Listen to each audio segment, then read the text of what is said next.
আমাকে একজন 44 বছরের যুবক লিখেছেন, বাপ মায়ের একমাত্র সন্তান, বাপ মাকে টেক কেয়ার করতে পারছেন না, কারণ তিনি অ্যাকচুয়ালি তার কোনো এক্সপিরিয়েন্স নেই। যেটুকু এক্সপিরিয়েন্স সেটা হচ্ছে কল সেন্টারে কাজ করা। কোনো কল সেন্টারে তার চাকরি 3-4 মাসের বেশি টিকছে না, তাকে তাড়িয়ে দিচ্ছে আর কি। তা নতুন কিছু না, আমি আবার বলছি, যারা প্রাইভেটে চাকরি করছেন তারা যদি আফটার 40+ নিজেদের ব্যবসা অ্যাটলিস্ট মানে ওয়ার্স্ট কেস 50+ নিজেদের ব্যবসা স্টার্ট করতে না পারেন, এবং যদি ভাবেন যে 40-50 পর আপনার দেখুন 50+ এমপ্লয়ীদের সত্যি কথা বলতে কি কেউ নিতে চায় না। নিতে গেলে অনেক রকম স্কেপটিসিজম থাকে। 50+ একজন এমপ্লয়িকে একটা নেবে যদি সে সেই লেভেলের ম্যাচিওর্ড লিডারশিপ পজিশনের জন্য, সেই লেভেলের অ্যাডভাইজারি পজিশনের জন্য, বা তার বিশাল ফেমাস ক্রিটিক্যাল স্কিল আছে, তাকে নিলে তাদের কোম্পানি প্রচুর ভালো হবে। সেই হিসাবে সাধারণ একটা কর্মী, আপনি একটা কল সেন্টারে কাজ করবেন, আপনার 40 বছর বয়স, আপনাকে কেন নেবে? আপনার থেকে একটা 20 থেকে 22 বছরের ছেলে মেয়ে যে অনেক বেশি ট্রেনেবল, তাকে যে কেউ পছন্দ করবে।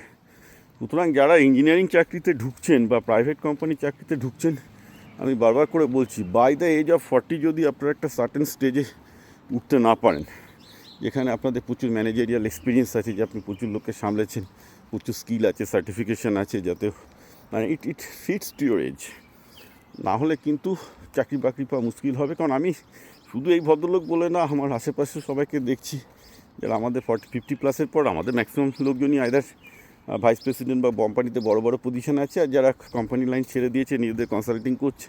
তো যারা চাকরি বাকরি বাজারে এখনও টিকে থাকার চেষ্টা করছে 50+ আমাদের মতো বয়সে, তাদের প্রত্যেকের আমি দেখতে পাচ্ছি কেউ 1-1.5 বছরের বসে চাকরিতে টিকছে না। It's a very common pattern, it's nothing new about it, এটা ভেরি ওয়েল নোন। এটা নিয়ে বাইরে আমার ইউটিউব চ্যানেল বিপ্লব পাল 2000-এ যান, অনেক ভিডিও আছে।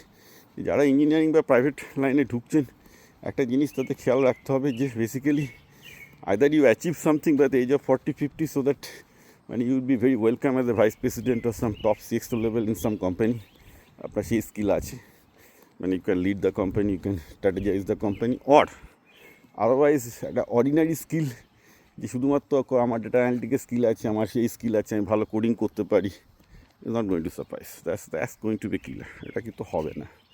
সুতরাং যারা ইঞ্জিনিয়ারিং বা প্রাইভেট ক্যারিয়ার চুজ করছেন, আমি এটা বারবার করে বলেছি, they have to basically think on their own, যে বেসিক্যালি একটা সার্টেন স্টেজের পর যেন তারা নিজেরা নিজেদের ব্যবসা শুরু করতে পারেন, নিজেদের পায়ে দাঁড়াতে পারেন। এটা লাস্ট 100 বছরের ইতিহাস, না দিস গোয়িং টু চেঞ্জ।